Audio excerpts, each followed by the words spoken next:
I realized I wasn't getting away this time the exact moment the chains smiled. Not rattled, not clanked, smiled. They slid over my wrists with the slow, deliberate satisfaction of something that knew it had me.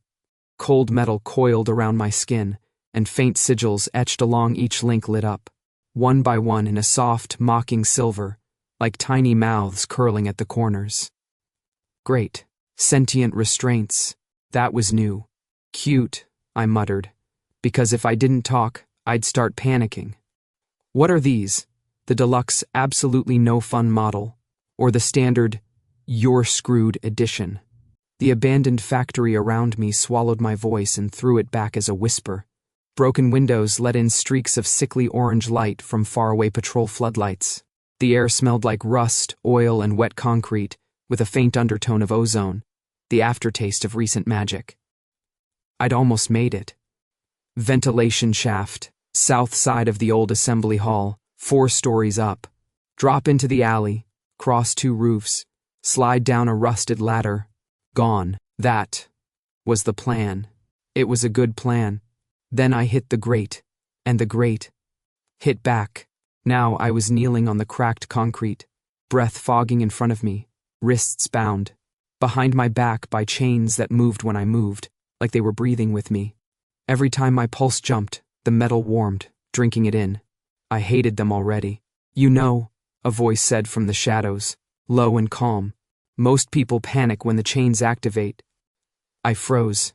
The shadows between 2 collapsed support pillars shifted, detached, and straightened into something tall and solid. Boots rang on the concrete, steady, unhurried steps. The kind of walk a man had when he knew nothing in this building could touch him. He stepped into the thin bar of light breaking through the shattered window. Thorn. I'd never seen him in person before. You didn't, if you were smart. You just saw the aftermath, empty warehouses, broken operations, names that quietly stopped showing up on street lists. Close up, he looked worse. Tall, broad shoulders under a black tactical jacket that fit like it had been tailored directly onto his body. Dark shirt, sleeves rolled to his forearms, revealing tan skin and a single pale scar that circled his right wrist like a broken ring. Black cargo pants, heavy boots, a wide leather belt with metal plates stamped in sigils. Some I recognized, most I definitely didn't. His eyes were the real problem. Cold gray, like storm clouds over a steel rooftop. Calm, unreadable, but sharp enough that I felt peeled back just standing there. The scent suppressants in the air vents were doing their job. Everything smelled like antiseptic, fog and metal. But even through that, I could sense something coiled under his skin. Power. Control. An alpha turned into a surgical instrument. Perfect. The council's favorite monster had decided to come out and play. Sorry to disappoint, I said, tilting my head up to glare at him. I'm more of a crack a joke and die sarcastic type. The corner of his mouth twitched, like a muscle tried to remember how to smile and changed its mind. He stopped a meter away from me, arms loose at his sides. Like he didn't need a weapon. Like I wasn't one. Ellis, he said. My name in his mouth was rougher than I expected. Like he'd been saying it to himself for a while, trying on the sound. I raised my brows. Stalker much? You've been busy, he said, ignoring that. His gaze dropped to the chains on my wrists. 3 years without a single clean sighting. 12 disrupted operations. 4 packs humiliated. 1 council armory anonymously upgraded. Wow. Someone's been keeping a scrapbook, I said. I'm flattered. He took another step closer. The chains pulsed, a soft shimmer running along the links, like they were reacting to his presence. Of course they were. Everything else did. Stand up, he ordered. The tone slid over my skin like sanded glass. Not loud, not sharp, just absolute. My knees tried to obey on reflex. I gritted my teeth and made it look like I stood on my own because I wanted to. Thank you very much.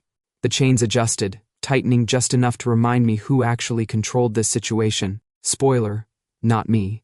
Up close, Thorn smelled like rain on hot stone, buried under the chemical haze. Something clean and sharp, threaded with iron. The kind of scent that made omega glands twitch, even when they were half burned out with suppressants. No, No, absolutely not. We were not doing this. So, I said, craning my neck to meet his eyes.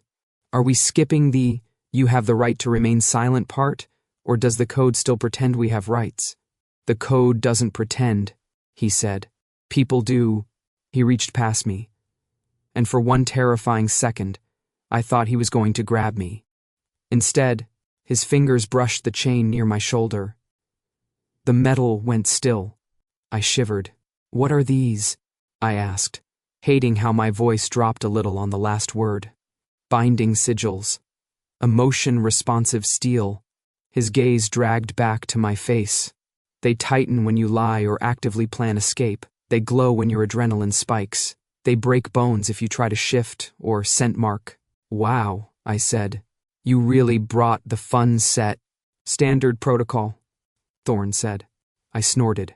Sure. You chain everyone up with moody magic jewelry, or am I special? His eyes held mine for a beat too long. Special, he said quietly.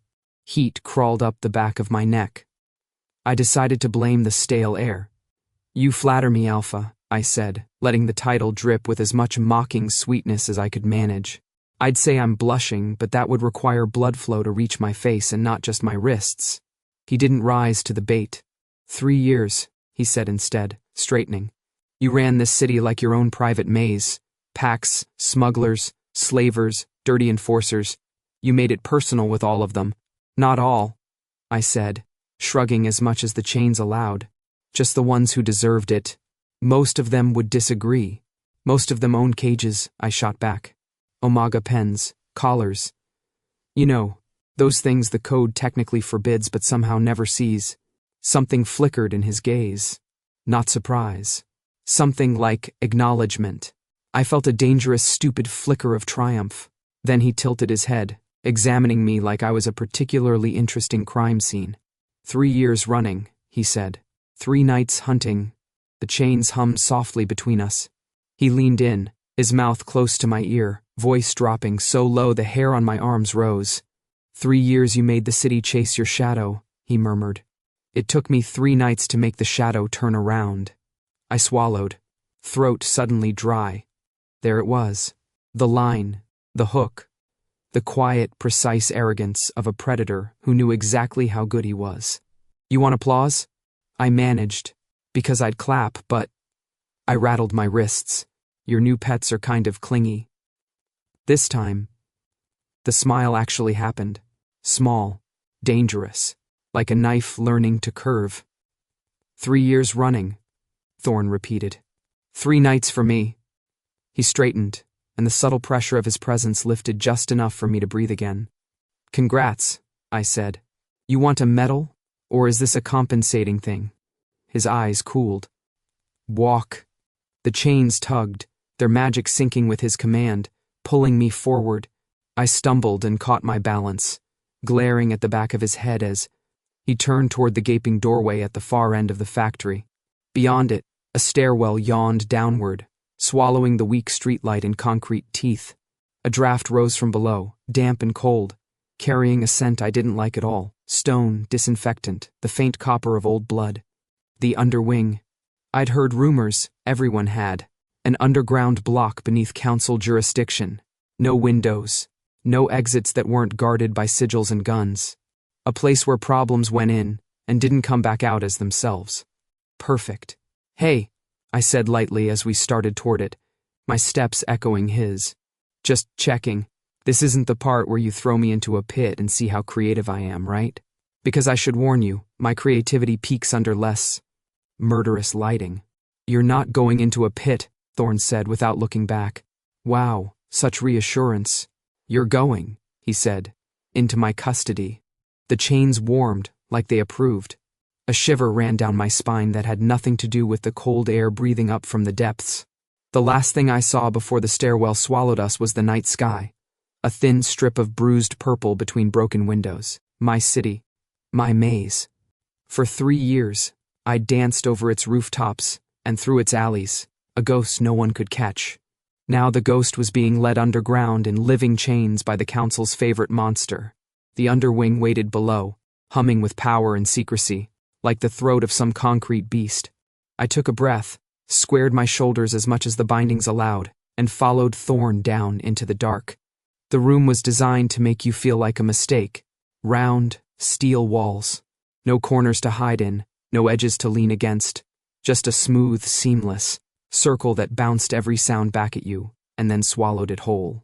The floor was dark metal, the ceiling a flat disk of light that glared down like a surgical lamp about to witness something unpleasant. In the center, a table bolted to the floor. 2 chairs, and me, already in one of them, chained to it like a very underdressed sacrifice.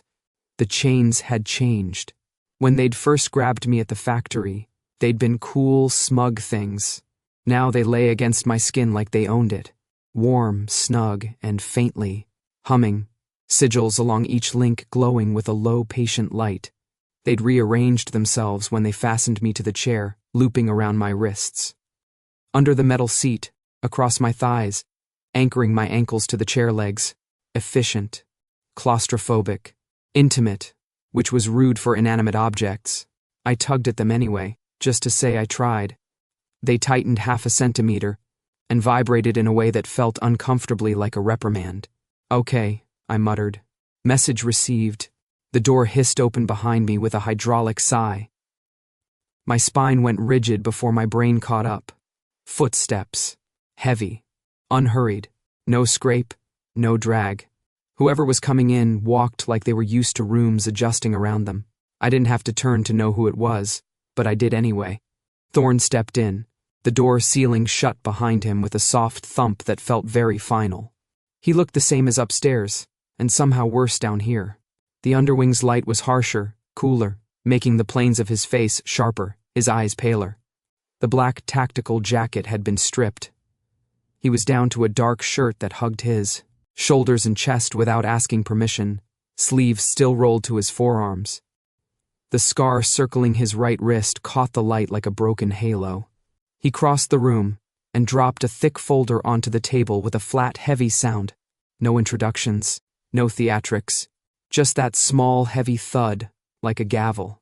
You know, I said, trying to sound more bored than terrified, for a top-secret underground facility. The interior design is disappointingly serial killer chic. He pulled out the chair opposite me and sat down, close enough that the faint trace of his scent slipped through the suppressant haze in the ventilation. I fought the urge to lean back. There was nowhere to go. His gaze did a slow sweep over me, not lingering on my face or throat or the chains, just taking inventory, confirming I was the same creature he'd dragged down here. The room is soundproofed, he said. No cameras, no observers. My heart stuttered. Wow, I said lightly. You sure know how to make an Omega feel safe. His expression didn't shift. It's for your protection. From what, echo feedback? From the people who want you dead. The chains warmed. A soothing rush that sent goosebumps up my arms. I stared at him. You have a real gift for comfort, you know that? He didn't answer. Instead, he flipped the folder open with long fingers and scanned the first page. Silence settled between us, thick and heavy. The only sounds were the low hum of ventilation and the faint, ever-present whisper of the chains against metal. I focused on my breathing. In, out, don't panic. Don't scent the room. Don't. So, Thorn said, eyes still on the paper. Let's start with something simple. Sure, I said. What's your skincare routine? Because those pores are a war crime. His gaze lifted to mine, slow and flat. I smiled, bright and brittle. One, he said, ignoring me. Name? Ellis, I replied. You already knew that. Full name. I rolled a shoulder, the chain scraping softly.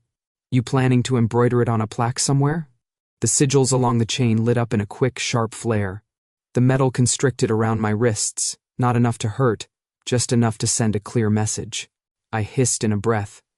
Thorn watched the reaction, not me. They're key to deception, he said. Lie, and they respond. Yeah, I got that, thanks, I snapped. Your sentient jewelry is very communicative. It's not jewelry. Tell them that. He stared at me for a moment, then dropped his eyes back to the folder. Ellis. No surname on record for the last 3 years. His tone was detached, clinical. Before that, multiple aliases. You don't like roots. They make you easier to poison, I said. His eyes flicked up again, assessing. Age, approximately 24. Omega designation. No pack records, no formal bond, no employment history in any registered sector. You're a ghost. Ah, you noticed. He turned the page. Ghosts, however, he went on, don't leave this large a footprint. His finger slid down a list. I didn't want to read it, but my eyes caught snippets anyway. Warehouse Gamma 7, Nightfall Territory. Unregistered tranquilizers confiscated. Ironbridge Underground Lab, breach. Slaver Den, Dock Sector 12, disrupted. My stomach turned. You broke into Nightfall's ammunition depot, he said calmly. Took half their silver rounds, 2 crates of tranquilizers, and a ledger that vanished before we could secure it. I shrugged. The chains tightened a fraction of a second later. Fine, I said through my teeth. Borrowed. Temporarily. A faint vibration traveled through the links, like they were purring in disapproval. Thorn's gaze dropped to my hands. You dislike lying, he observed. I barked a laugh. I'm handcuffed to an alpha enforcer in an underground council facility. Forgive me if my anxiety is making my performance rusty. You're anxious now, he said, still watching the chains. Oh, wow, really? I widened my eyes. I couldn't tell. He ignored the sarcasm. When you deflected upstairs, Thorn said, the chains heated. They do that when the wearer's stress spikes. They only constrict when you lie or plan active escape. He tilted his head. Good to know. Great, you got a mood ring to go with your prisoner, I muttered. Very holistic approach to law enforcement. Something like the ghost of amusement passed over his face and was gone. He flipped another page. Ironbridge's lab, he said.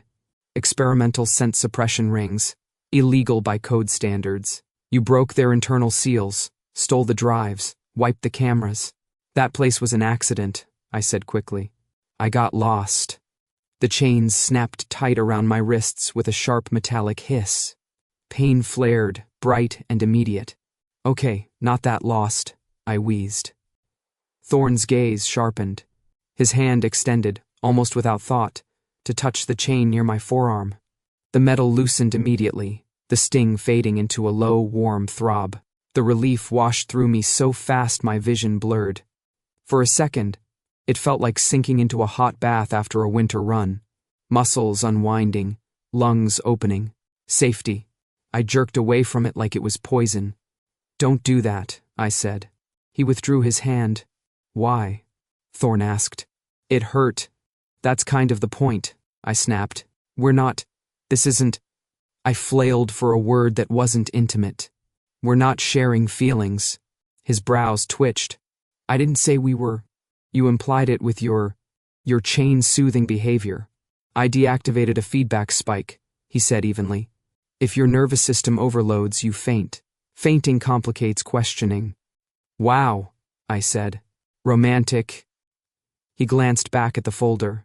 You didn't sell those rings, he continued, like we hadn't just had a weird moment. You leaked Ironbridge's research to a council task force. From an encrypted, untraceable drop. My pulse stuttered. I'm just a generous person, I said. I like giving. The chains glowed softly, not constricting this time, just a low, steady light like they were considering. So generous, Thorn said. You also leaked Nightfall's debt records. Emberlane's off-book holding cells. Shadowcrest's bribe ledger. He tapped the paper, eyes steady on mine. You've been dismantling corruption from the inside. Piece by piece. Pure coincidence, I said. Sometimes things just fall over. On purpose. You don't take money, he went on. You don't hoard blackmail. You don't work with smugglers, you hit them. You steal things no normal thief would bother with and deliver them to very specific people. His gaze sharpened. The council believes you're a rogue asset, he said. Good for them, I muttered. The packs think you're a pest. Also accurate. He closed the folder. The sound echoed in the round room like a gunshot. My mouth had gone dry. My palms were slick inside the chains.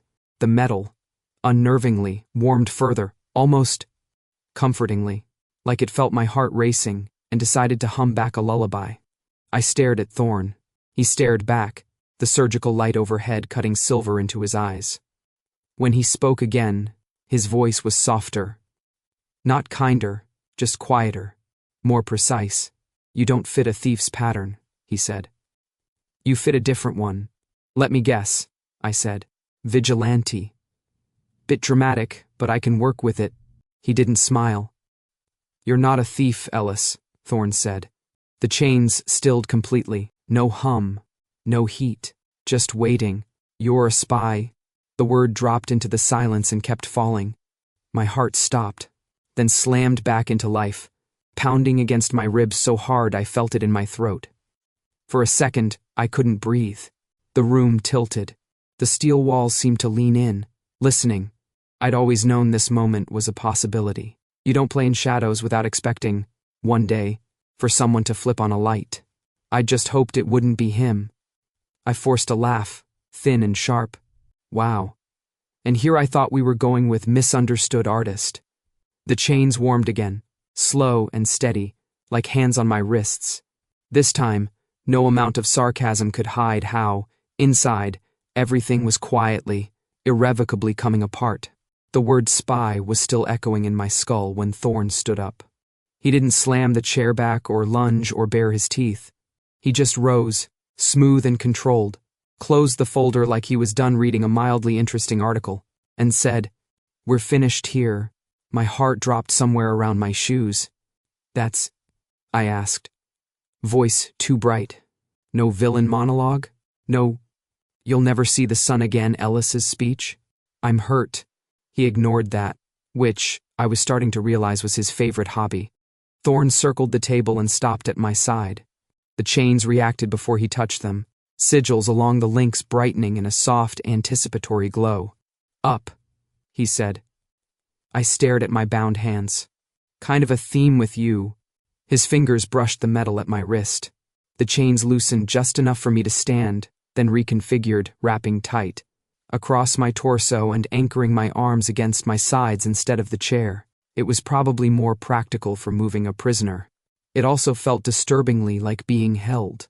"Where are we going?" I asked, as he guided me toward the door. "To the part of the tour where you introduce me to the interrogation team? I should warn you, I don't do screaming unless it's recreational. We don't use teams down here," he said. "Wow. Very artisanal." The door hissed open. A long corridor stretched beyond, lit by recessed strips in the ceiling. The air was cooler, cleaner, but underneath the antiseptic hum, I could smell old stone and something deeper, like the building itself was listening. We walked in silence, our footsteps dull on the metal floor. My mind churned. Spy. He'd said it so calmly, like he was identifying a file type. No outrage, no disgust, just accuracy. A neat label pinned straight through my chest. He didn't know who I worked for. Not yet. The chains had all but short-circuited when he'd nudged that question, and he'd backed off, eyes going calculating. Which meant he was keeping me alive. Because I was useful. Not exactly comforting, but better than a ditch. We reached another door, this one heavier, with a layered pattern of sigils burned into the frame. Thorn pressed his hand to the center. Light rippled outward in a web, recognized him, and unlocked with a soft click. The room beyond was not what I expected. No restraints on the walls, no drains in the floor, no instruments laid out with surgical sadism. It looked like an office, a large one but still an office. Dark wood desk, wide and uncluttered. 2 chairs facing it, another behind. One wall was taken up entirely by a topographical map of the city, printed on some kind of matte material and covered in transparent overlays. Colored pins and strips of annotated tape marked out territories. Nightfall, black. Iron Bridge rust red. Ember Lane ember orange. Shadow Crest deep blue. The council's neutral zone was white, a clean, empty slash through the chaos. On another wall, shelves lined with thick, worn files and a couple of old-fashioned paper books. No personal photos, no plants, The only hint of personality was a battered steel mug sitting off to one side of the desk, and a small, neat scar where someone had long ago burned a scent mark into the wood, and then removed it. He led me in. I glanced around. Wow. I expected more spikes, maybe a decorative skull. You disappoint me. Sit, he said. One of the chairs in front of the desk scraped back on its own, as if the room had decided to help. The chains tugged me toward it. I half sat, half fell, shooting him a glare. Do you just boss furniture around too? He didn't bother answering. Instead, he stepped past me, opened a low cabinet built into the wall behind the desk, and pulled out a bottle of water and a sealed container. I watched, suspicious. If that's poison, I'm allergic. It's not poison. He twisted the cap off the bottle, set it on the desk within reach, then cracked the seal on the container. The smell of food hit a second later. Simple, savory, real. Sandwich, some kind of roasted meat, greens, a hint of spice. My stomach betrayed me with a loud, humiliating growl. Thorn's eyebrows ticked up by a millimeter. I lifted my chin. That's entrapment. You haven't eaten in 12 hours, he said. Eat. You keeping track of my meal schedule? That's either caring or creepy. Eat, he repeated, and there was a subtle drop in his voice that made my glands flare even through the suppressants. The chains responded to that tone too, warming, shifting just enough to free my hands to the front, still linked but looser. I narrowed my eyes at him. You do realize feeding your prisoner is not standard intimidation technique, right? You're sending mixed signals.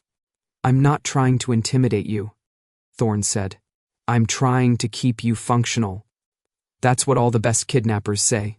Still, my fingers were already moving. I snatched half the sandwich, took a bite, and nearly groaned. Real food tasted obscene when you'd been running on adrenaline and stale crackers for 3 weeks. I looked up to find him watching me.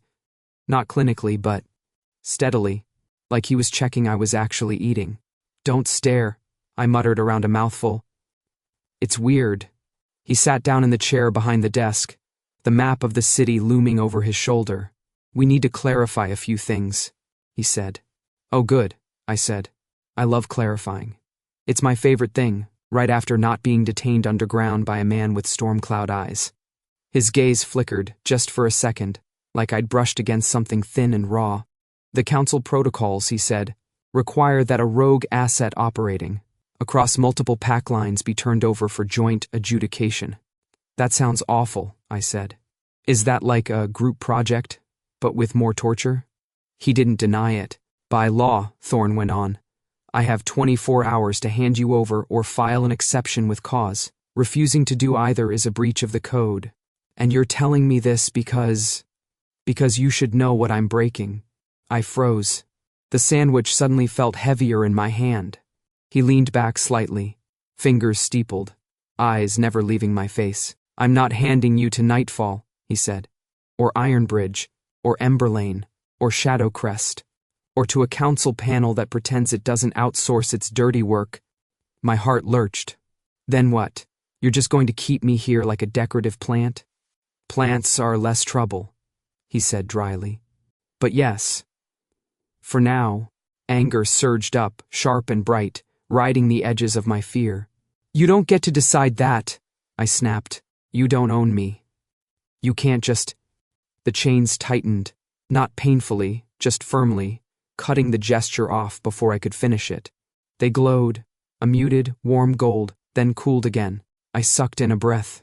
Okay, that's cheating. Thorn's eyes dropped to the metal coiled around my wrists. They're keyed to my authorization now, he said. No one else in this facility can activate or override them. No one can request your transfer without my sign-off. No torture directives, no sensory overload, no forced bonding. It took me a second to process all of that. I swallowed. That's not how this is supposed to work. It isn't, he agreed. Something in his tone made me glance up. He looked, not conflicted exactly, just like a man standing in the middle of a line he'd spent a long time pretending he'd never cross. What did you do? I asked, quietly. He lifted his right hand, palm up. The scar circling his wrist seemed to darken. This, he said, is an enforcement mark. It lets me bind temporary warrants, weapon seals, restraint protocols. He turned his wrist, and I caught a faint shimmer of sigils under the skin. Like something had been etched there long ago and never quite faded. I just redirected your binding. From the underwing's general custody to mine. My stomach flipped. So I'm… what? Your side project now? You're under my protection. That's not the same thing. His gaze caught mine and held it, steady and infuriatingly calm. Under the code, he said slowly, like he was forcing each word out against resistance. You are now legally my prisoner, my responsibility. The chains thrummed, a quiet, approving sound.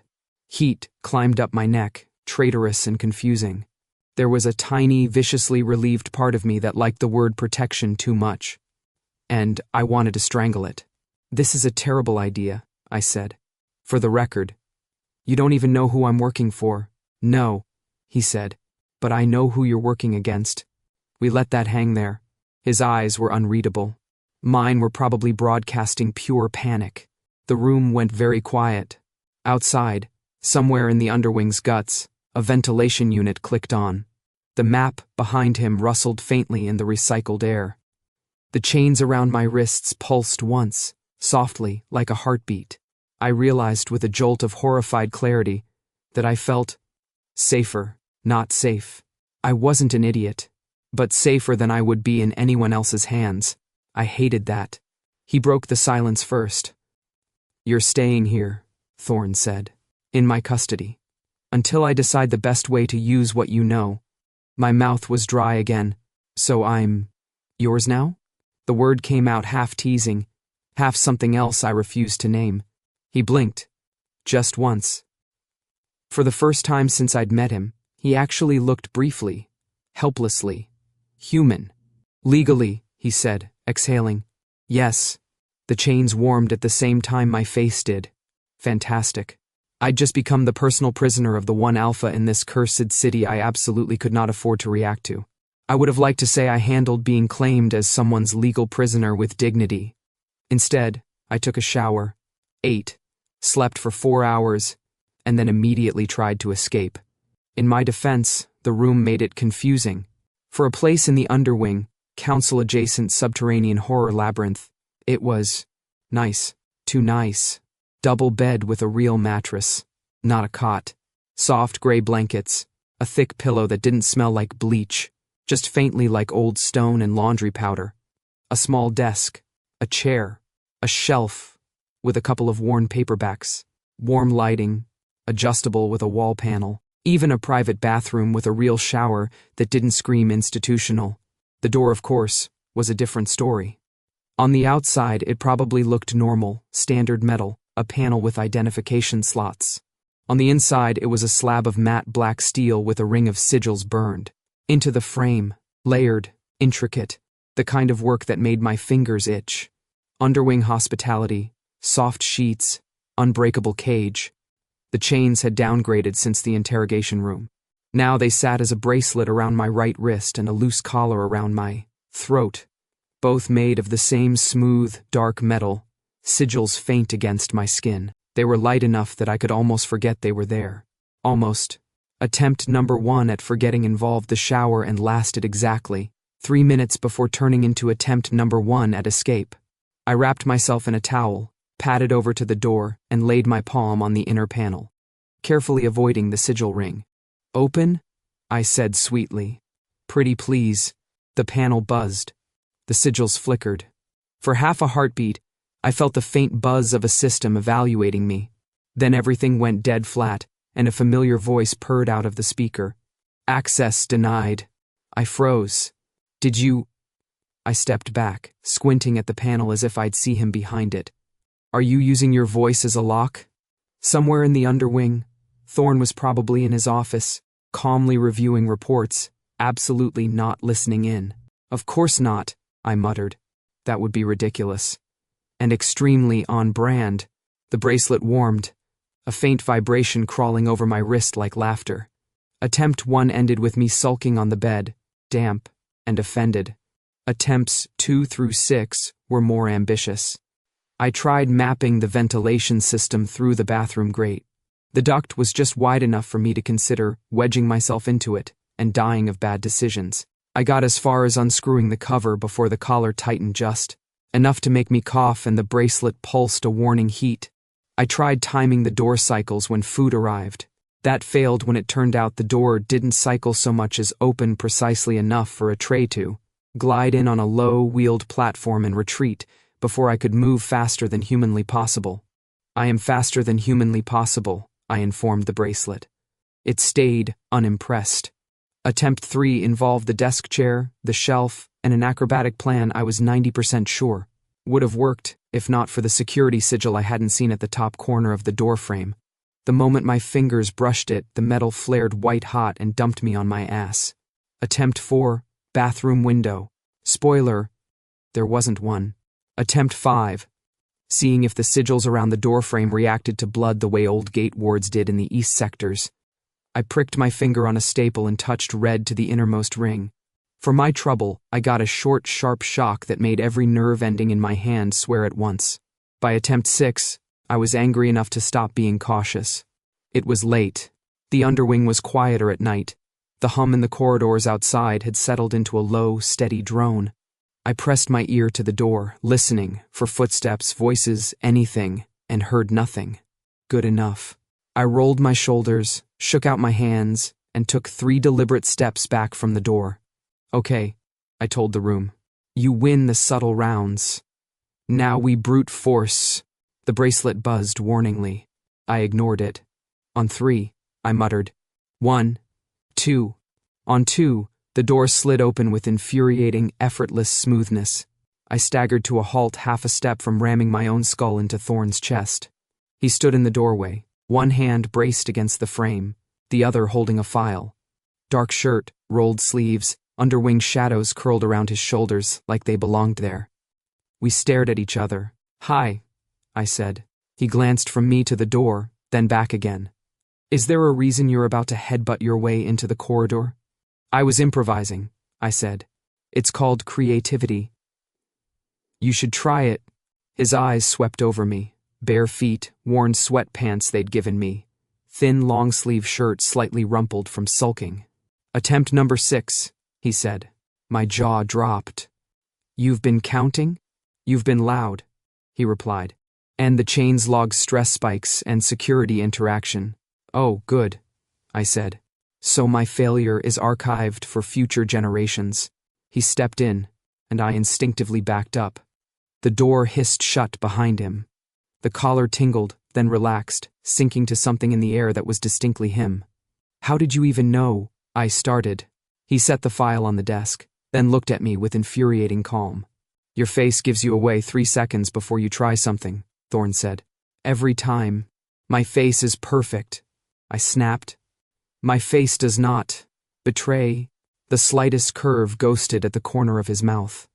Your face telegraphs intent, escalation, assessment, and regret. In that order.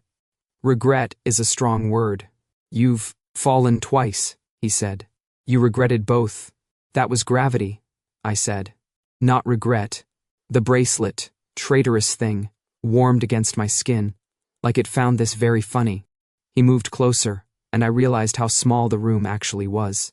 It had felt spacious when I was alone. With him in it, it felt full, not crowded exactly, just occupied. He stopped at arm's length, eyes flicking to the faint red mark on my finger. You tried blood on the frame, he said. Old ward logic. It was a hypothesis, I said defensively. Some of us like science. His gaze softened for a fraction of a second.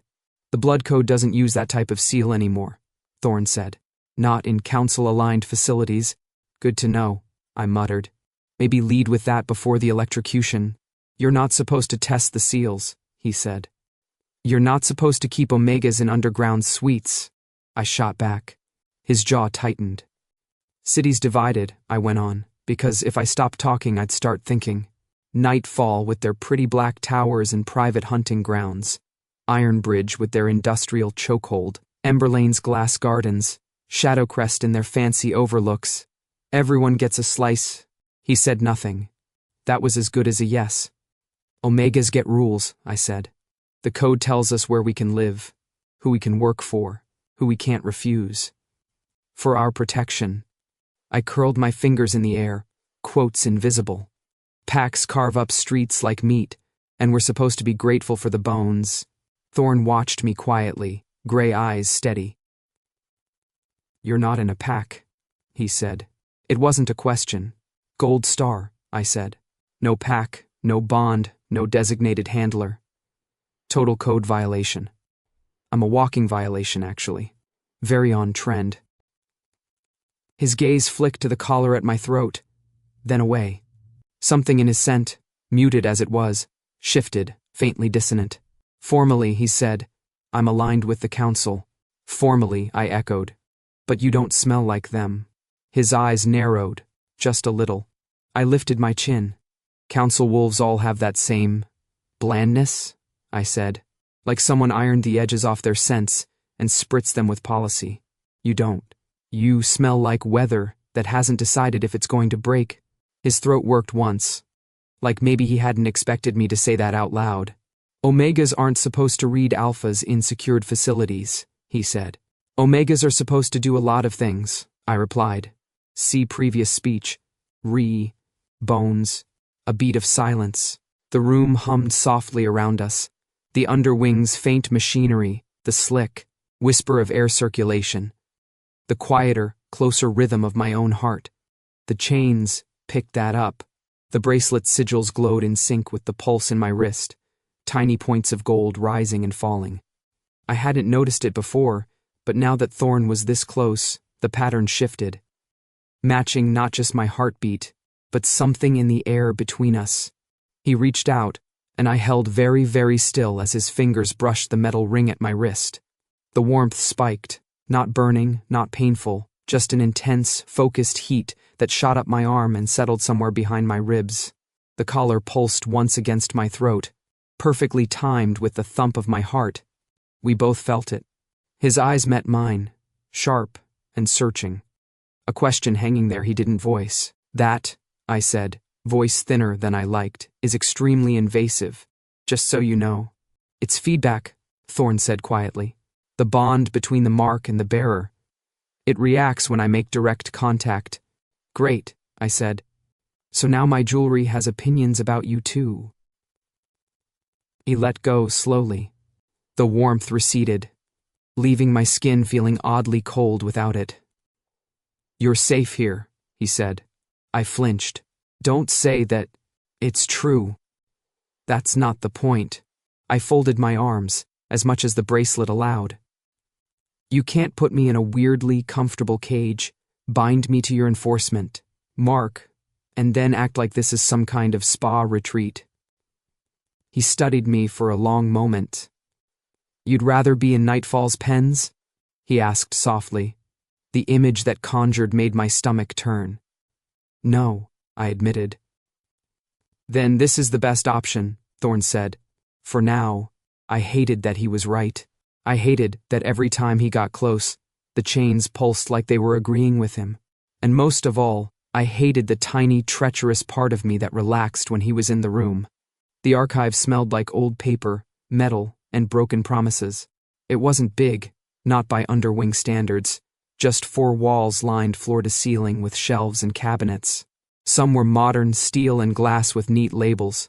Others looked like they'd been stolen from an old courthouse, dark wood scarred with age. Seals burned into the cabinet doors glowed faintly, old magic layered with new. A single lamp hung over the center table, casting a pool of warm light that didn't quite reach the corners. The rest of the room sat in shadow, full of silent, watching edges. I stood near the table, hands in my pockets, pretending I was relaxed and absolutely not thinking about the fact that the only way in or out was behind Thorn. He stood by one of the older shelves, head tilted slightly as he read a handwritten label. The light cut across his profile, shadowing his eyes, sharpening the line of his jaw. You know, I said, because silence made me itch. If you wanted a reading date, you could have just said so. I would have brought snacks. He didn't turn. You're not here for the shelves, Thorn said. You're here because you lie badly. I clutched my imaginary pearls. Wow. Rude. The chains disagree, he added. The bracelet around my wrist pulsed, warm and smug. Traitor, I muttered at it. He finally looked over, gray eyes catching the light. Sit. Is this going to become a thing?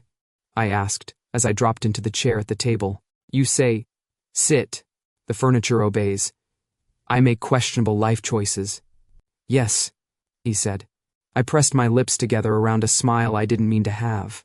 He came to the table with a thin file in hand, nothing like the thick monstrosity from the interrogation room. This one was smaller, heavier somehow, the paper inside clearly older. What's that? I asked. My rap sheet, condensed for quick reading. History, Thorn said. Yours and theirs. He laid it on the table, but didn't open it. Instead, he leaned back against the edge, folding his arms, watching me. I told you already, I said, hating the way my shoulders hunched. I'm just inconvenient. Not important. The bracelet flared with light. Heat snapped around my wrist, not enough to hurt, just enough to shout, lie. I sucked in a sharp breath.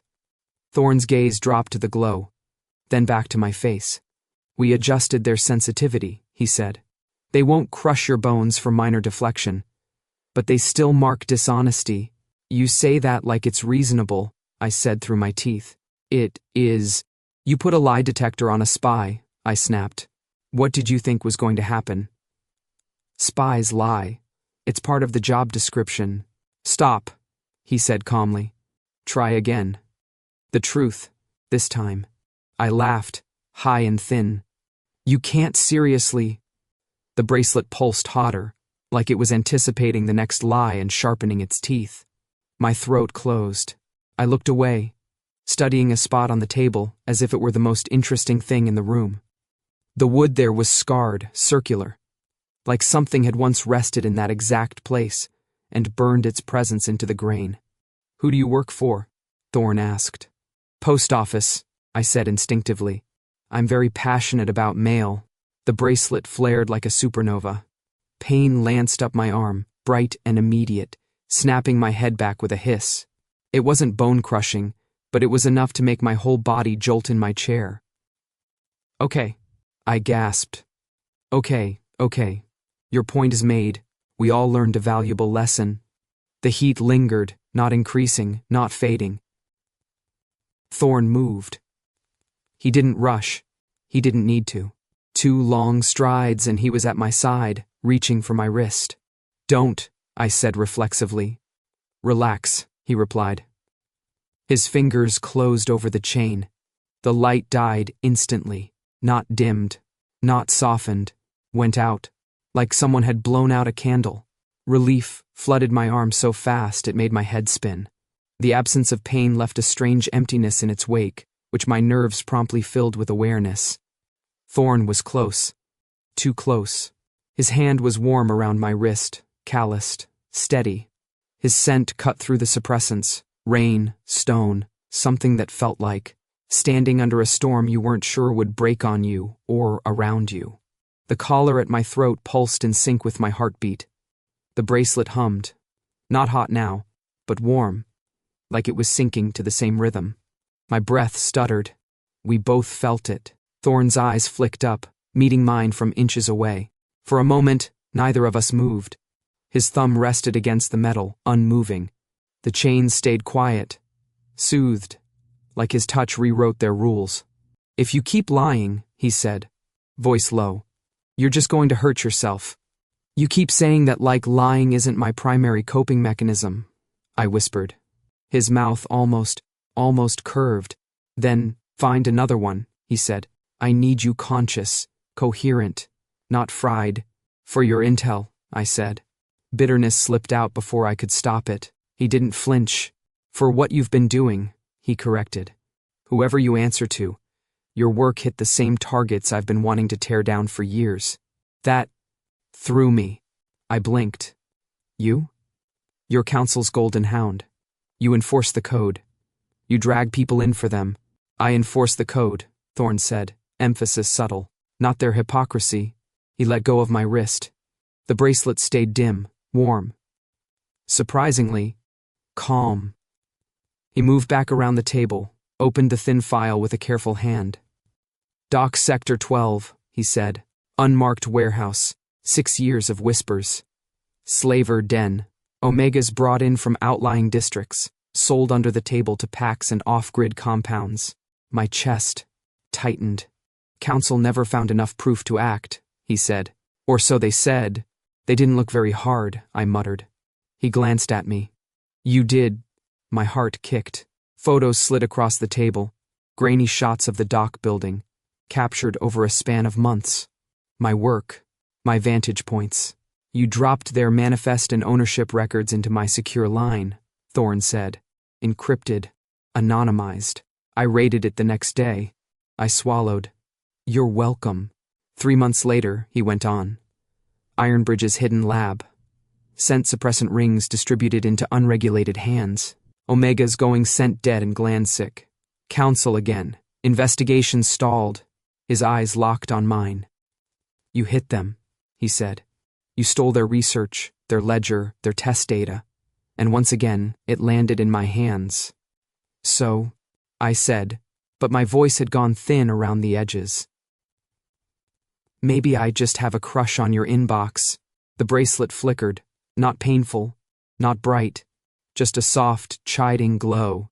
I exhaled, long and shaky. I wasn't trying to help you, I said. I know, Thorn replied. You were helping them. He didn't need to specify who them was. Faces flickered behind my eyes. A boy with a bleak stare and a too-tight collar. A woman with bruises on her wrists shaped exactly like hands. A kid asleep on a cot in a pen that smelled like fear and cheap suppressant. I couldn't just... I swallowed. You see it once. Maybe you can pretend. You see it twice. Maybe you call it an exception. But after the 5th, 10th, 20th time, my hands curled into fists. At some point, if you're still doing nothing, then you're part of it. Thorn's expression didn't shift much, but something in his scent did. An undercurrent of anger, old and carefully leashed. You targeted slavers, he said quietly. Corrupt alphas, black clinics, anyone using the code as a weapon. They already had power, I said. Money. Packs. You know what we had? A list of acceptable behaviors and a warning label. I just wanted leverage to save Omegas. Not just Omegas, I snapped, then winced. Mostly Omegas. But anyone getting crushed because somebody at the top decided the code was optional. Silence stretched between us. The lamp hummed softly. Dust motes drifted in its halo. Behind Thorn, the shelves loomed like a forest of forgotten decisions. Slowly, he closed the file. When I took this post, he said, I asked for authority to investigate code violations in every sector. All packs, no exemptions. Let me guess, I said. Council said yes, then clipped your claws. They gave me a leash, he said, and told me to chase the problems they pointed at. He tapped the folder with one finger. You, he added, started dragging others into the light. Ones they were content to ignore. We just looked at each other then. Something raw and almost dangerous hanging in the air. So what now? I said, voice rough. You going to turn me into your official little bloodhound? Put a nice collar on me. March me in front of a council panel. Say, look what I caught, can I keep him? The bracelet warmed again, and I hated the way my pulse jumped at the word keep. His gaze dipped to my wrist, then returned to my face. If I hand you over, Thorn said, you disappear. The people you crossed get their justice. The council gets to pretend it never profited off the same. Rot. And the city loses the only operative who managed to hit every one of these without collateral. I swallowed hard. And if you don't? His eyes held mine, steady, storm gray and unyielding. Then, I break code, he said simply, and we find a way to burn the rest of this out together. Heat crawled up my spine, settling somewhere under my ribs. It wasn't fear this time. It felt a lot like hope. I decided desperately not to think too hard about how much of that hope was tied to the way his hand had felt on my skin. The underwing didn't have windows, but you could still tell when a storm rolled in. The air changed. Not the recycled filtered stuff humming through the vents. Him. I was halfway through dismantling the desk lamp for parts I absolutely did not intend to use in a seventh escape attempt when the first ripple hit. The bracelet at my wrist went tight, then loose, like it had flinched. The collar buzzed for half a second, as if catching a frequency it didn't like. Then Thorn's scent shifted in the halls beyond my door. It wasn't that I could smell him clearly. Suppressants still pumped through the underwing.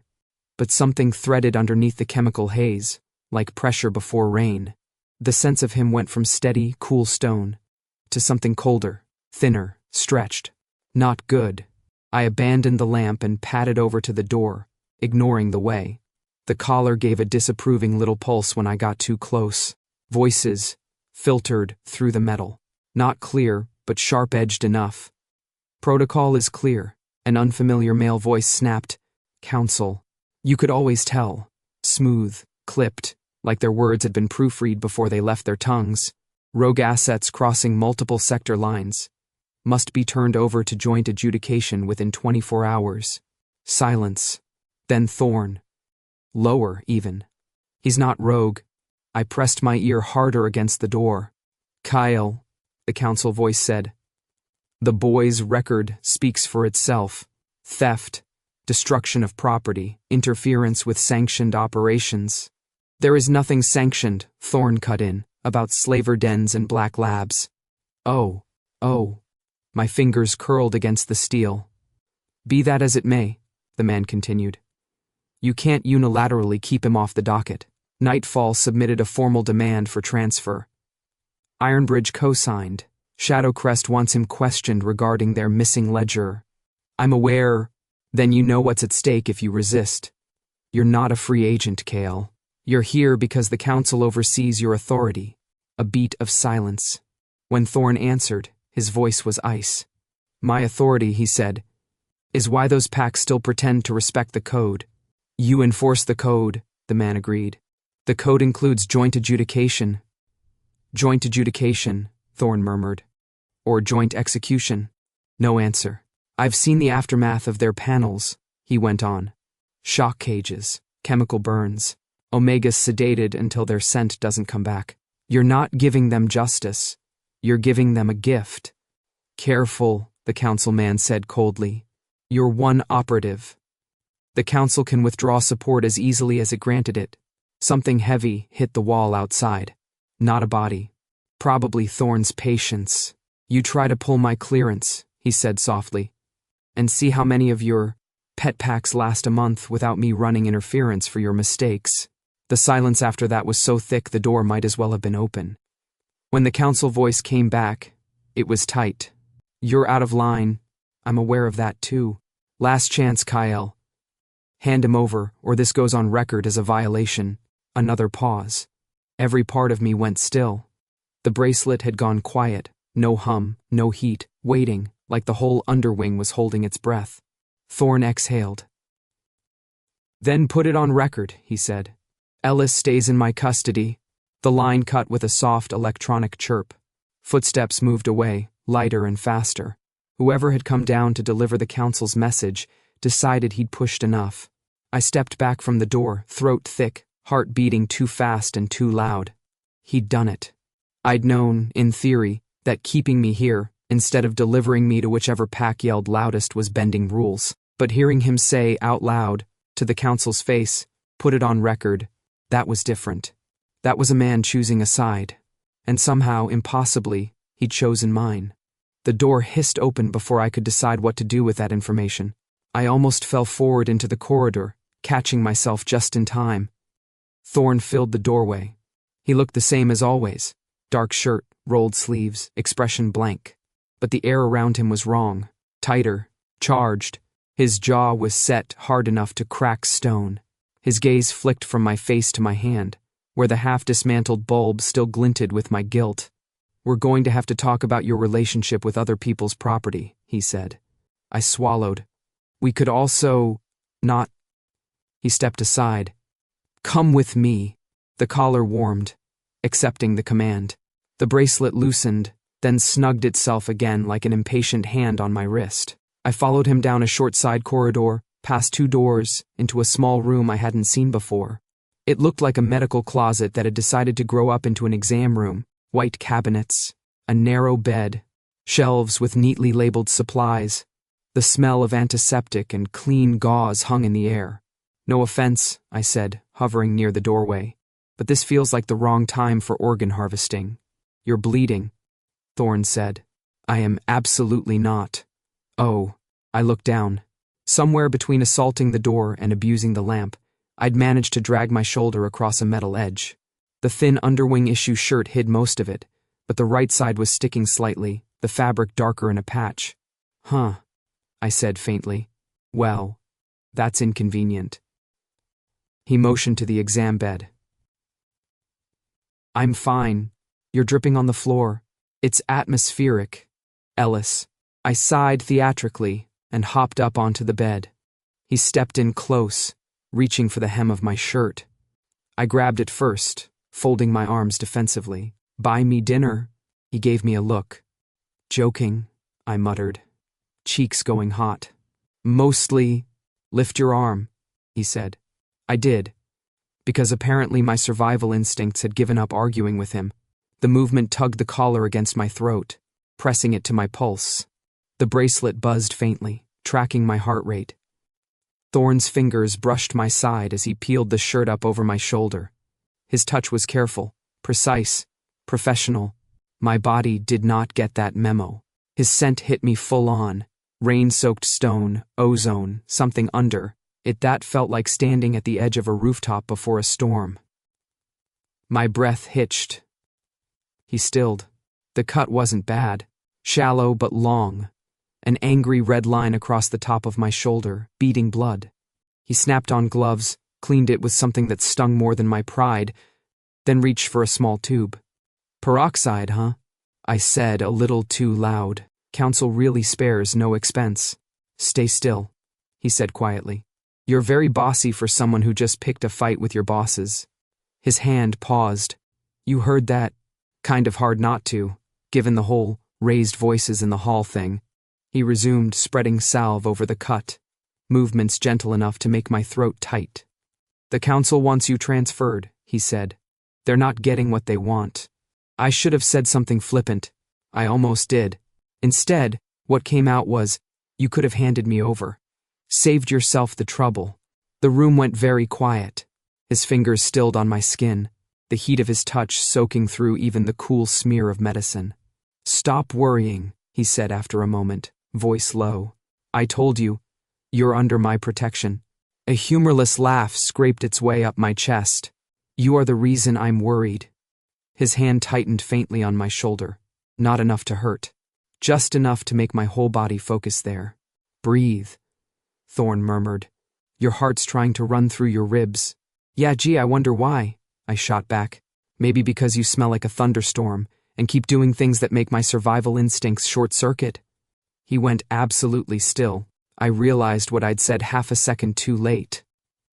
We just stared at each other. His face was close, closer than it had been in the archive, closer than in the interrogation room. The lamp overhead turned his eyes silver, a ring of darker gray circling the pupils. The collar throbbed against my pulse. The bracelet hummed, matching it. The chains had absolutely no sense of personal space. "You make it very difficult," he said finally, voice rougher than usual, "to prioritize your vital signs over your mouth." "That's not an apology," I whispered. "It wasn't meant to be." Silence, thick and electric, stretched between us. He finished bandaging my shoulder with brisk, efficient movements, then stepped back, taking his scent and the distracting warmth of his body with him. The room felt colder for it. I let my shirt fall back into place, fingers brushing the fresh tape.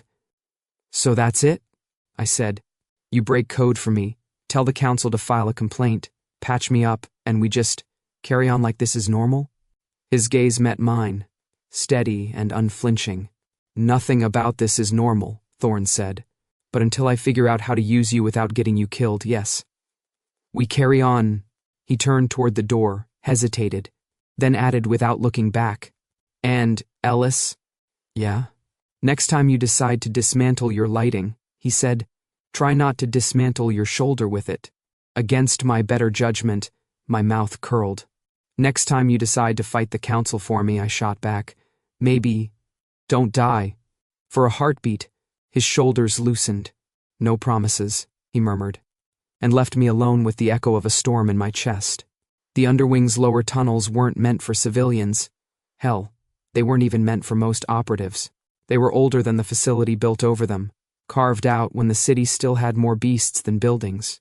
The walls were curved stone reinforced with metal, cracked in places where the sigils hadn't been refreshed in decades. Dim lights flickered in long, shaky intervals. Pipes ran overhead like ribs in the carcass of something ancient. Perfect place for a terrible decision. Attempt number 7 was exactly that. I didn't plan it out of recklessness, or stubbornness, or boredom. I planned it because Thorn had stood in that medical room, with his jaw clenched and his scent fractured, at the edges, arguing with the council like he didn't care if they clipped his wings for good. He'd patched my shoulder with hands too gentle for the reputation he carried. And then, he'd walked out like he wasn't afraid. Except, he was afraid, not of the council, of losing control of the situation, of losing his career, his authority, maybe his freedom, because of me. And that was unacceptable. So I waited until the underwing quieted. You learned its rhythms quickly, shifts changing, guards rotating, lights dimming through the lower levels.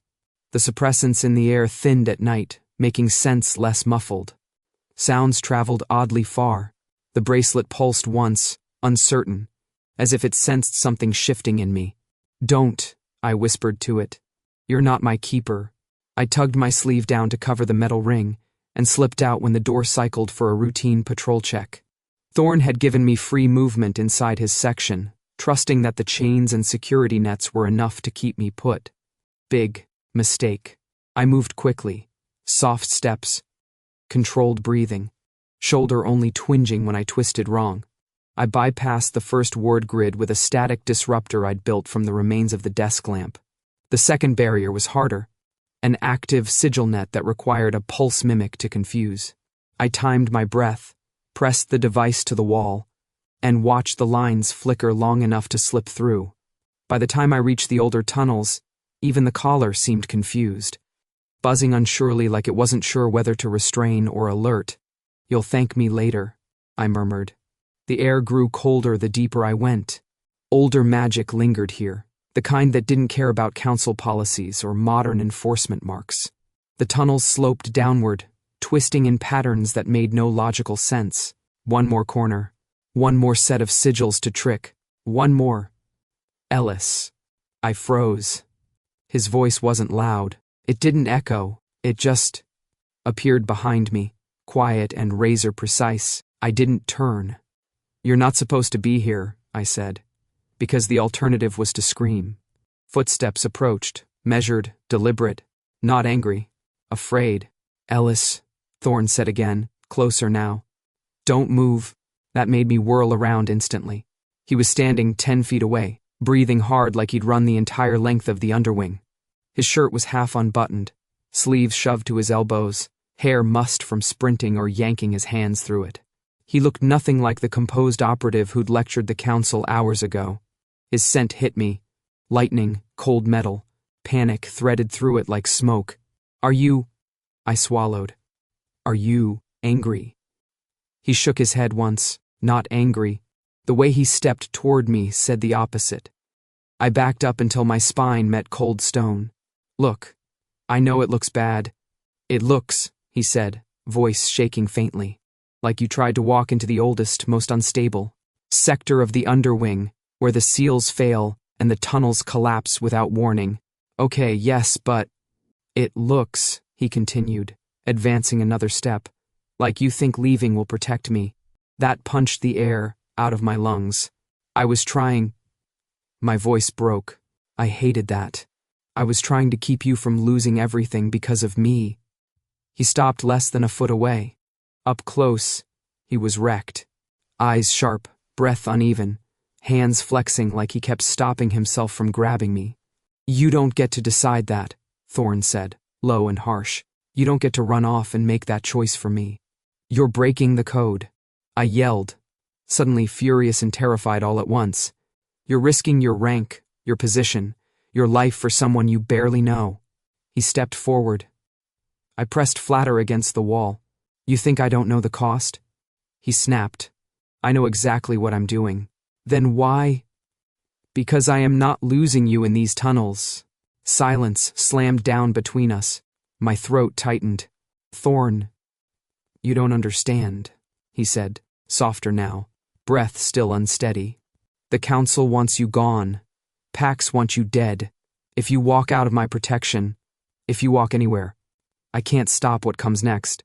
I can take care of myself," I whispered. His eyes softened, pained, almost desperate. "Let me take care of you too." Something inside me cracked so sharply I heard it. "Thorn." My voice trembled. "I'm not worth—" He reached for me. Not roughly, not with command. With gentleness so unexpected it nearly floored me. His hand brushed the collar at my throat. A pulse of heat shot through the metal. Then another. Symbols along its surface flickered, dimmed, then went completely dark. My breath caught. "To Thorn?" He stepped closer, fingers wrapping around the bracelet on my wrist. It flared, just once, like a dying star.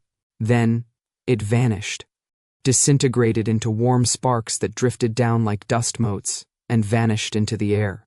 For the first time in days, my skin felt like my own. "You—" I stared at him, stunned. "You removed the mark. I deauthorized the seal," he said quietly. "You're not bound anymore." I should have run. That had been the plan. But when the chains vanished, leaving me free for the first time since he'd caught me, the only thing my body wanted to do was collapse into him. Not out of weakness. Out of relief so fierce it felt like drowning and breathing at the same time. I sagged forward. His hands caught my arms instantly. Not to restrain, to steady. His forehead brushed mine, our breaths mixing, the air around us electric. "Ellis," he murmured, voice rough with something I couldn't name. "Don't run from me." My fingers curled into his shirt. "Then stop," I whispered, trembling, giving me reasons to. We stood there in the half-dark, surrounded by ancient sigils and dust, and the faint buzz of failing magic. His hands warm on my arms, my heartbeat slamming against my ribs, our breaths too close to call separate. For the first time since he'd caught me, I wasn't trying to escape, and he wasn't trying to make me stay. We were just there, pressed together by fear, relief, and something dangerously close to longing. Attempt number 7 had been a disaster, but it also felt like the beginning of something neither of us knew how to survive without. The Underwing's main entrance wasn't built for beauty. It was built for warnings. Thick steel pillars flanked the loading bay, each engraved with sigils that hummed faintly even when dormant. Overhead, old industrial lamps flickered like dying stars, casting harsh white shafts of light across the concrete. Smoke drifted in from somewhere, burning coolant maybe, mixing with the metallic tang of ozone. Then there was the sound. Nightfall scent hit before the voices did. Dark musk sharpened by aggression, threaded with the chemical bite of stimulant sprays. Then came the footsteps. Heavy, coordinated, predatory. A pack moving as one. I pressed myself deeper into the shadow of the inner control balcony, fingers flying across the override console. Maybe it was stupid to stay this close, but hiding wasn't an option. Not when Thorn had walked out alone to meet them. And he had gone alone. A dozen Nightfall alphas spilled into the loading bay like a storm front, their leader, stepping forward with the entitlement of someone who expected the world to part for him. "Kyle Thorn," the lead alpha called out, voice echoing off concrete. "We're here for the Omega." He said Omega, the way someone might say object. Thorn didn't flinch. He stood in the center of the bay, back straight, arms relaxed at his sides, head turned slightly, as if listening to something far away. His dark shirt barely moved with his breaths. He looked carved out of shadow and steel. When he spoke, his voice carried evenly. "He isn't yours. That's where you're wrong," Nightfall's leader growled. "He stole from our sector, from our warehouses, from our clients. And your council files confirm he's unaligned. Under code, that makes him—" I know what you call unaligned omegas, Thorn cut in, sharp as a blade. Spare me the euphemisms. The leader's lips curled. We have the writ, signed and sealed. He's property. He belongs to Nightfall. I gripped the railing so hard my knuckles whitened. The word property made the collar memory around my throat tighten even though the metal was gone. Thorn moved his hand. Just a shift of his fingers. The sigils along his forearms, sigils I'd assumed were scars or tattoos, lit in a sudden halo of silver blue. Nightfall froze. The air changed, thickened, lowered in pitch. I'd seen Thorn activate council restraints, deploy standard chains, use his enforcement mark. This was none of that. The light around his arms pulsed once, twice, then shot through the air, in thin lines, forming a faint ring around him on the concrete floor. The lines shifted, flickered, rearranged into an older pattern I had only read about in the restricted files I'd hacked once, years ago. A hunter's circle, not council, not pack, older than both. Nightfall's leader took a single step back. His voice dropped. You're marked. Thorn didn't answer. He didn't need to. Everyone in that bay could smell it now. The difference in his scent, the cold bite beneath the storm. The imprint of something ancient and broken and rebuilt. You don't belong to the council, one of the alphas whispered. Or any pack. Thorn raised his head, eyes like storm metal. No, he said. I don't. Magic rippled outward, a silver shiver in the air. The hunter's circle brightened. Nightfall tensed, and the fight exploded. The first alpha lunged forward with a snarl, claws out, scent spiking with chemical rage. Thorn didn't dodge, didn't retreat. He met the attack head on. One hand snapped up, catching the alpha's wrist mid-swing. Silver sigils along Thorn's arm flared, and a shockwave of force rippled, outward, throwing the attacker backward like he weighed nothing. Two more rushed in from the left.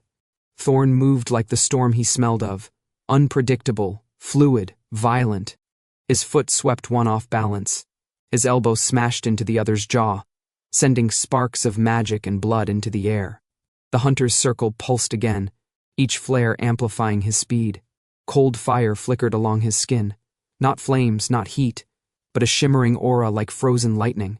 Nightfall shouted commands, forming tighter ranks. I cursed under my breath and dove back into the control panel. Come on. Come on. My fingers flew, bypassing gridlocks.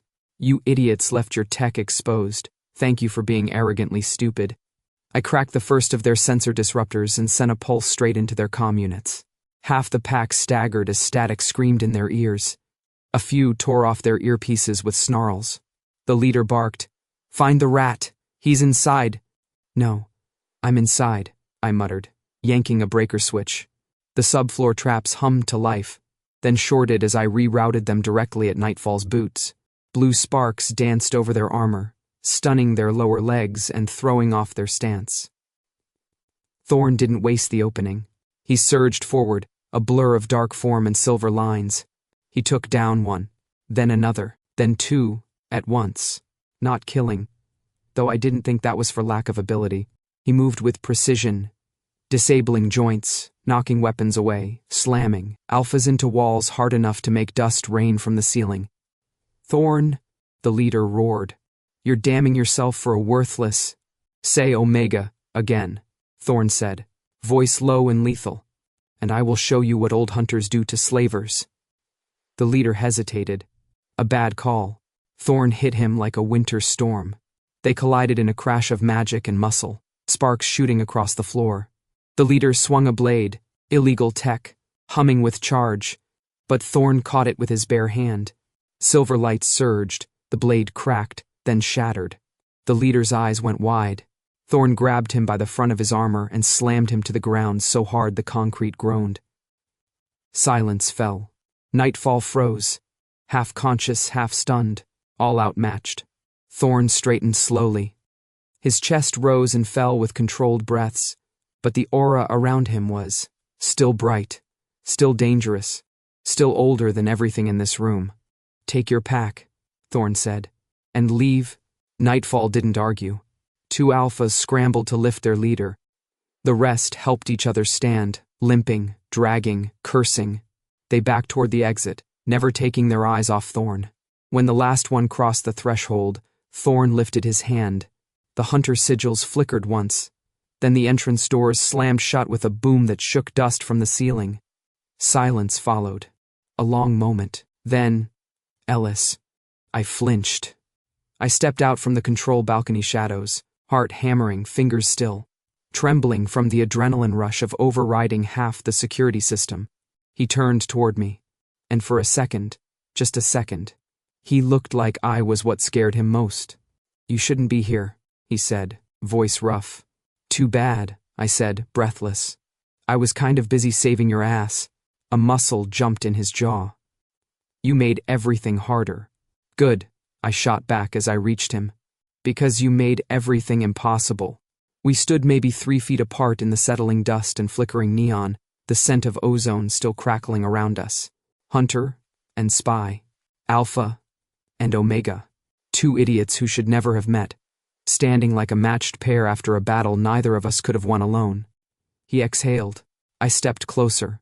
And for the first time, Thorn didn't move away. We faced the sealed entrance, shoulders almost touching, the air between us warm and charged. A team, a problem, a disaster, a pair, whether either of us was ready for it or not. The medical room felt smaller than I remembered. Maybe because Thorn took up so much of it. He sat on the exam bed, shirt discarded on a stool beside him, blood drying along one side of his ribs in a dark, ugly streak. Someone else's blood dotted the floor. His or Nightfall's. I didn't know. Didn't care. He was alive. That was all that mattered. The room hummed softly under the warm light. A low, steady vibration from the equipment stored in cabinets. The faint scent of antiseptic clung to the air.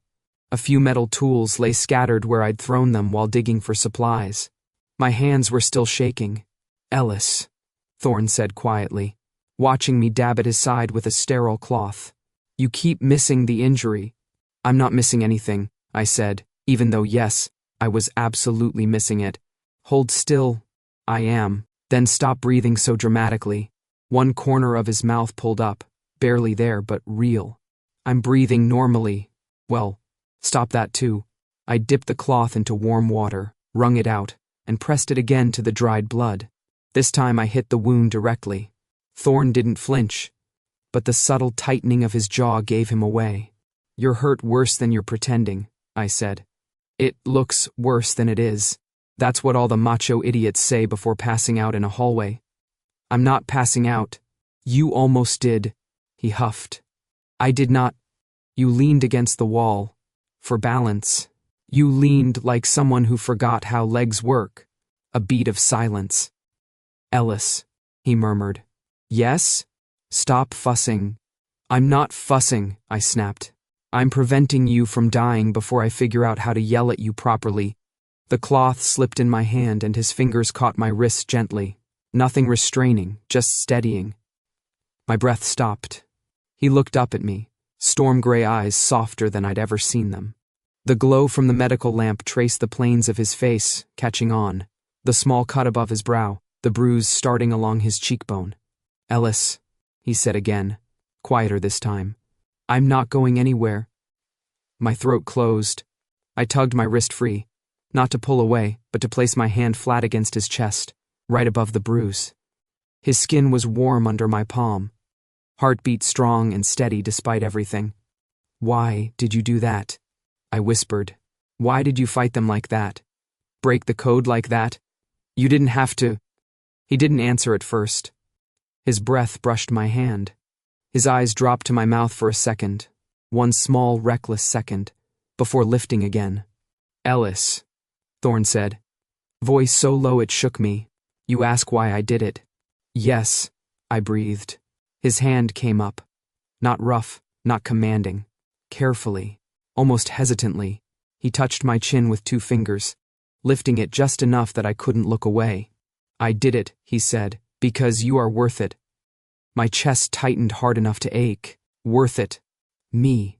He wasn't supposed to say things like that. He wasn't supposed to look at me the way he was looking at me now. like I wasn't a burden or a risk or a liability, like I was something worth choosing. I'm not. My voice cracked. You shouldn't. His thumb brushed the corner of my jaw.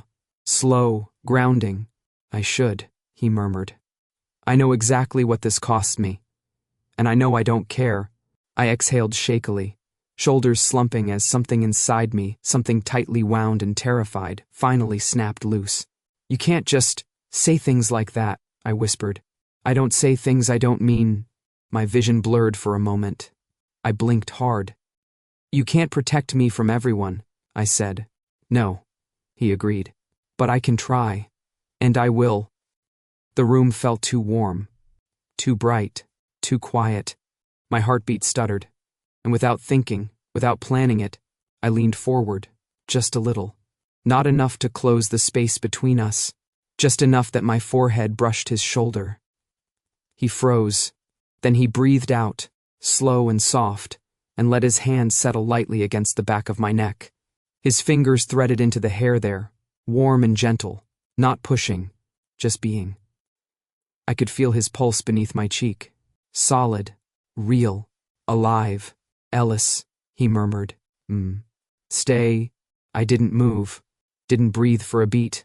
Then, very quietly, I said, I'm here. The words weren't a promise. Not exactly, but they were more than I'd ever said before. His hand tightened just slightly in my hair, and I actually felt, the tension leave his body. Like the fight was over and he could finally stop holding himself together. We didn't kiss. We didn't have to. We just stayed like that, me pressed against his uninjured shoulder, him holding me like something precious he wasn't. Tea allowed to lose. Until the lamp hummed, the room warmed around us, and the storm between us finally eased. The roof of the underwing wasn't meant for lingering.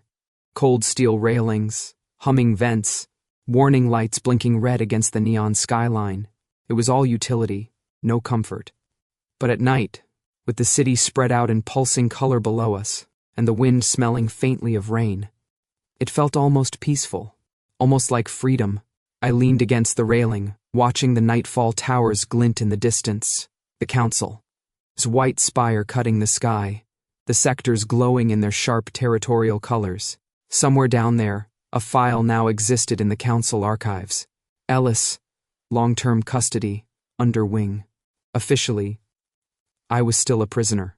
Unofficially. You're thinking too loudly, Thorn said behind me. I didn't have to turn to know he'd come. Footsteps quiet, but familiar. Presence settling beside me like a weight I'd stopped trying to ignore. His shoulder brushed mine. Barely there, just enough to remind me I wasn't alone. You know that's not a medical condition, I said. You can't diagnose me with thoughts. He huffed, a soft, amused sound. I can diagnose you with trouble. That's chronic, I admitted. He stood beside me for a moment, watching the city. His scent was steadier now. Storm, stone, something warmer threading underneath. Ever since the fight, ever since that moment in the infirmary where things had shifted in ways neither of us had language for. You're officially listed as non-transferable, he said. Council thinks you're locked down here indefinitely. Lucky me. A pause. Then Thorn's voice, quieter. You can leave if you want. The door is open, truly open. The wind caught my hair. Neon reflected in the metal of the railing. My pulse kicked once. Hard. I turned to him fully. His face was steady, but his eyes held something raw, like he was bracing for an answer he didn't want. If you want to go, he said, I won't stop you. For a breath, the entire city went silent. If I wanted to leave, I said softly, you wouldn't catch me. Something flickered across his face. Hurt, humor, challenge. Then he smiled. Not the tiny, reluctant curve I'd seen a few times before. A real smile. I'd try, he said. I stepped closer until the space between us thinned into something charged and careful and inevitable. You don't have to, I murmured. I'm staying. His breath hitched. Only a little. Only enough for me to feel it. He reached out, not commanding, not cautious, just offering. I met him halfway. The kiss was soft, slow, learning. A question and an answer woven together. His hand cupped the back of my neck, mine curled in the fabric of his shirt. The city glowed around us, neon and noise and wind rushing past as if trying to catch up. When we finally pulled apart, the world felt different. Lighter, dangerous in a new way. I rested my forehead against his and breathed. I'm still running, I thought. Just not away. Toward him,